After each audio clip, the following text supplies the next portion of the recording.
America, protesters came out to the streets by the hundreds of thousands for the March for Our Lives. Today's demonstrations led primarily by young American adults in response to this massacre at Stoneman Douglas High School in Parkland last month. And right this minute, there are marchers on the ground in St. Augustine. That is where we find First Coast News' Jessica Clark. Jessica, what are you seeing? Well, good evening, Jeff. There is a large crowd out here in St. Augustine, and let's show you a little bit of what we're looking at. This is the ending point of the march, which started at 5 o'clock, so you can see all these people, but still marchers are coming in. Now, let me show you over this way. Over here is where they started, on the other side of the Bridge of Lions, and so they marched across the Bridge of Lions and then along the waterway and then up here to the Castillo de San Marcos, which is the fort in St. Augustine. And a few stragglers are still coming in. You can see people with signs, baby carriages, still coming in this way to the fort grounds, which is a national park.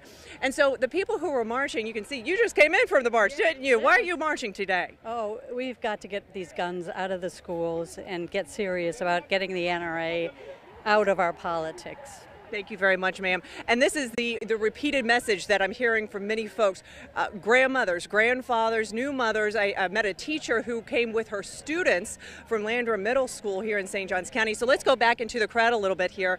And you can see, my goodness, this large crowd. I've asked for some crowd estimates from different folks, and different people are saying, well, I think it's 1,000. Another person said, I think it's 2,000.